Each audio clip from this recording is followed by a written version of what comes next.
Game start. Apati-pati. Fighter.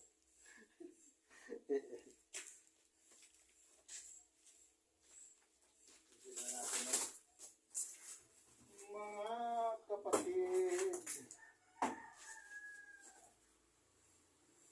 Delikado yung gumuho. Patakpan tayo nito.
Sa puso't diwa.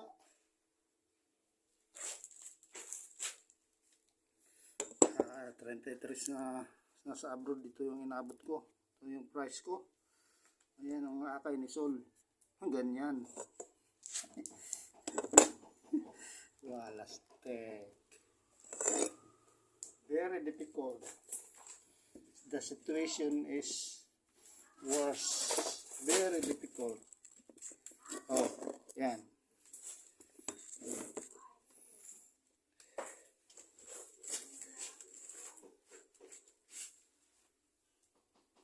Dati akong supervisor sa Aramco. Alam niyo naman kung ano yung Aramco. Ngayon, ito yung inabot ko. Kasi natanda na eh.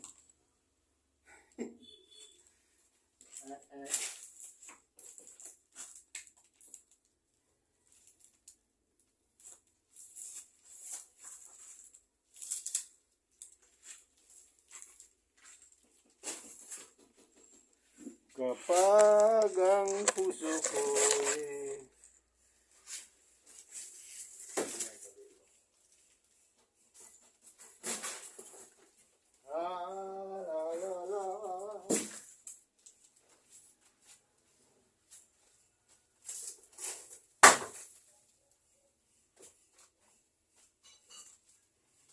amoy maamot kay ganda.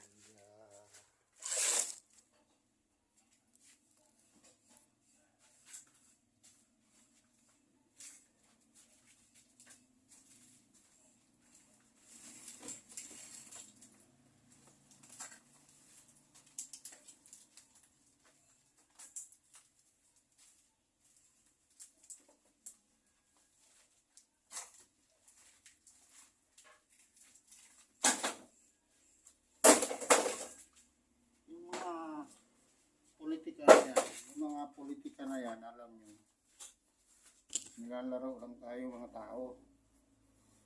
Gaya yan sa PhilHealth. Ako'y naguhulog sa PhilHealth. Kada uwi ko dito, pupunta ako sa POA pa noon eh. Hindi naman ko POA pa noon. Tapos naging UWA. Ngayon DMJ. Taon-taon na ako ay every 18 months umuwi ako. Babayad ako ng PhilHealth. Kasi nandoon na yung lahat. PhilHealth, Pag-ibig, sa UWA, POA, nandoon na lahat yon. Stop. Babayaran mo yung lahat. Hindi ka makakaalis kung wala kang wala kang employment certificate. So, nandun na yung PhilHealth. Ngayon, nung tumanda kami, kailangan namin ng ID kasi doon pa lang sa POA noon, humihingi ako ng ID. Wala raw silang may issue na ID, kaya kailangan ko raw pumunta ng PhilHealth. Pupunta ba akong PhilHealth? I-flight ko na. Oh. Ngayon, ito ngayon ang sitwasyon. Yung mga politiko, kinukuha nila yung sobra-sobra raw ang PhilHealth. Ngayon, yung tawag nito, yung pundo ng PhilHealth, sobra-sobra. Oh, nung kumuha kami ng senior citizen kami mag-asawa, kumuha kami ng ID card, nakalagay sa computer daw, wala man lang kaming hulog, no record. Eh, hindi man, mahirap man makipag-away doon sa counter dahil yun yung lumabas doon sa kuwan. Asa na yung aming hinuhulog? Ngayon, ang sa akin, itong mga politiko ngayon, sobra-sobra ang tawag nito. Sobra-sobra ang pundo ng PhilHealth. Kaya hindi nila kinuha nila ang pundo ng PhilHealth, hindi na nila binigyan ng subsidy. Hindi ba nila alam na ang kada hospital sa bawat probinsya walang equipment? Pag pumunta ka doon, walang x-ray, walang lahat, wala. Pag pumunta ka doon, sasabihin ng mga doktor, punta kayo doon sa private hospital, doon kayo magpa-x-ray, doon kayo saan na yung mga bugok talaga yung nasa kuan, gobyerno. Sa totoo lang. Pira lang ang hinahabol nila. Kaya mamartilyuhin ko yan pag kung po pwede lang, mamartilyuhin ko sila eh. Ha? Napakaano ng mga yan eh. Ngayon, pinapasa nila yung budget, mga blanco. Ano ba yun? Kaya sarap pag mamartilyuhin eh. Mahirap lang makipagano kasi mahirap din tayo, wala tayong boses. Yun ang ano dyan. Yun ang mali sa gobyerno. Yung mga doktor natin. Hindi regulated. Pupunta ka sa public hospital. Nandoon yung doktor. Sasabihin ng doktor, pumunta ka doon sa private hospital. Doon sa aking clinic. Ano ba yun? Dapat ganun ang gagawin ng mga mababatas, hindi yung patay-tae, yung kurakot lang ang iniintindi ninyo. Oh, please, magbago na kayo. Mga politikong pulpul, mga magnanakaw, ayusin nyo yung buhay nyo.